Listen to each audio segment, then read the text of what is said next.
வெள்ளியங்கிரி மலையில் அடுத்தடுத்து பறிபோன 5 உயிர்கள்.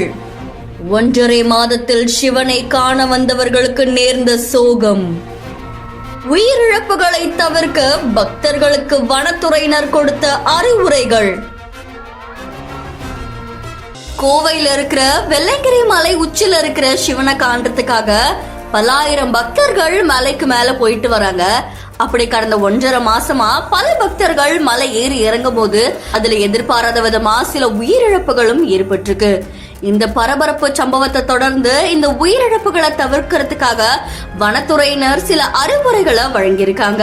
இந்த உயிரிழப்புல வேலூர் மாவட்டத்தை சேர்ந்த தமிழ்ச்செல்வன் அப்படின்றவரும், கோவையை சேர்ந்த கிரண் அப்படின்றவரும், ஆந்திர மாநிலத்தை சேர்ந்த சுப்பாராவ் அப்படின்றவரும், சேலம் மாவட்டத்தை சேர்ந்த தியாகராஜன், தேனி மாவட்டத்தை சேர்ந்த பாண்டியன்னு 5 பேரு அடுத்தடுத்து உயிரிழந்திருக்காங்க. இந்த சம்பவம் அந்த பகுதியில பெரும் பரபரப்பையும் அதிர்ச்சியும் ஏற்படுத்தின நிலையில தமிழக வனத்துறையினர் சார்பா அறிவுரைகள் வழங்கப்பட்டிருக்கு. அதுல இருதய நோய் சம்பந்தப்பட்டவங்க, மூச்சு திணறல் இருக்கவங்க, உடல் பருமனா இருக்கிறவங்க, நீரிழிவு நோய் இருக்கிறவங்க, வயதுல மூத்தவங்க, இப்படி உடல்நிலை சரியில்லாதவங்க, அதை தொடர்ந்து கொரோனாவில பாதிக்கப்பட்டு தீவிர சிகிச்சையில் இருந்தவங்களும் மலைக்கு செல்றதுக்கு முன்னாடி மருத்துவரை சந்திச்சு முழு உடல் பரிசோதனை செஞ்சு கொள்ளணும் அப்படின்னு சொல்லி அறிவுறுத்தியிருக்காங்க. இதை தொடர்ந்து வெள்ளியங்கிரி மலைக்கு போற பக்தர்கள் குழுவா போகணும் அப்படின்றதையும் கூறியிருக்காங்க.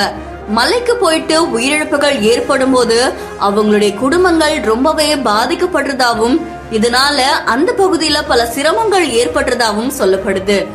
இந்த நிலையில மலையேற்றத்தினப்போ உயிரிழந்து போறவங்க, அங்க உடல் நலம் பாதிக்கப்படுறவங்கள அடிவாரத்துக்கு கொண்டு வரதுக்கு வனத்துறைக்கு ரொம்பவே கடும் சவாலா அமையறதாவும் கூறப்படுது.